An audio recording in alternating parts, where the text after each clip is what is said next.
ziremye papa simana ziremye inkuba zikubite amajwi yacu aririmbe ababishoboye tuvugirize Imana impundu numva sanga tugiye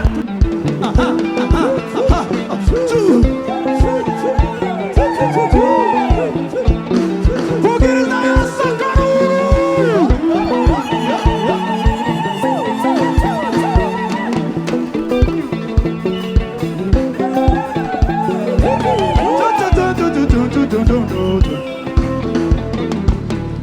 Shema Yesu kiraneza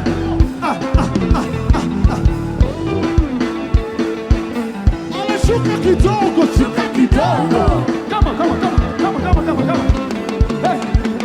Ale shuka kidogo, shuka kidogo. Ale shuka kidogo, shuka kidogo. Hey. Asa. Hey. Asa.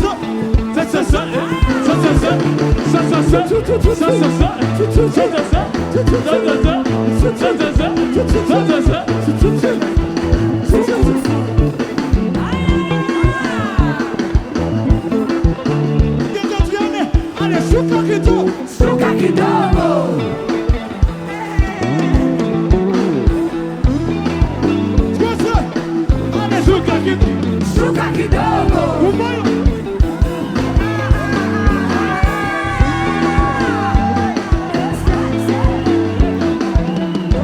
Mashime y'abana b'Imana. Ngazamura amaboko yawe, uzamura ijwi ryawe, fata umunota umushima Imana yawe. Come on. Zamura ijwi ryawe niba hari icyo uzi Imana yakoze muri iki gihugu. Reka iki kirere cyuzura amashimwe y'abana b'Imana. Uzi neza iki imyaka 30 ivuze. Ntago yabura ijambo avuga muri iki kirere. Reba mugenzi wawe mwicaranye umubwire ngo imyaka 30 irashize tugomba gushima. Ngaho zamura ijwi ryawe, amajwi yacu aracyari hasi. Nicyo cyakuzanye inshuti yanjye. Reka bari hano inyuma baririmbye turi kumwe. Bakozi b'Imana munyemere duhaguruke dushima Imana. Muhaguruke mwese ndabasabye. Buri muntu wese wicaye nahaguruke. Kubwe imbabazi z'Imana dushimiye turemye. Ngaho zamura ijwi ryawe umunota umwe gusa turongera dutambira Imana. Mwami Imana turagushima. Turashima imirimo myiza wakoze. Turashima ineza yawe twabonye. Imyaka 30 irashize. Watugiriye neza. Ntitwabyina gusa ngo tureke gufata umunota wo gushima izina ryawe. Ni wowe dukesha kuryama tugasinzira. Ni wowe dukesha amahoro dufite. Ni wowe dukesha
Kuna kurusha umuntu bigatuma uzimera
Hallelujah.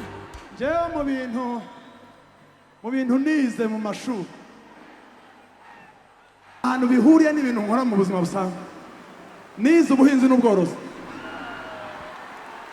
ndabizi neza ko bagenzi banje b'abahinzi uyu mugoroba kubera ko turi muri Rwanda shima Imana yabahaye akavura bamerewe neza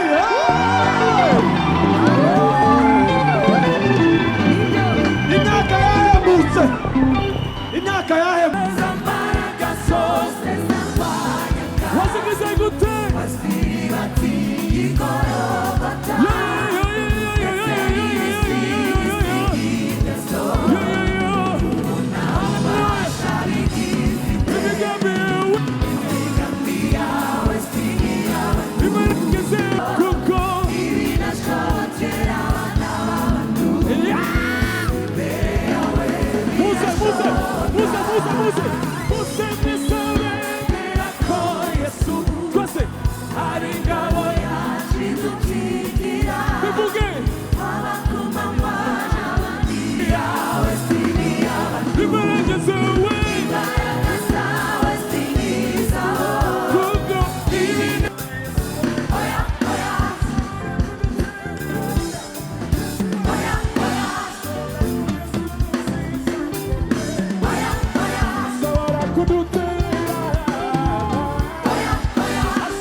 tugiye komeza kubyinira Imana, tugiye kwitakumba duca ikibungo, tubwire Uwiteka ngo yagize neza, tujye gushima, twaje gushima. Muri uyu mwanya mbere yuko Rwanda Shima Imana Mass Choir Worship Team ikomeye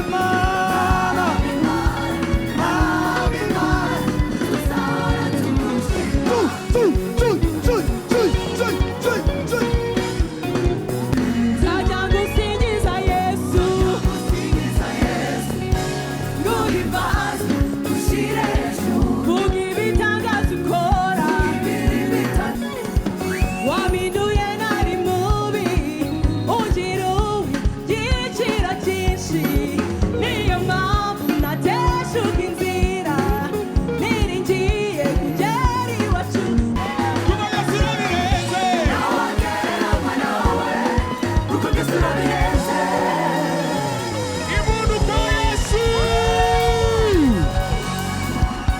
haleluya.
kubera iteka wateye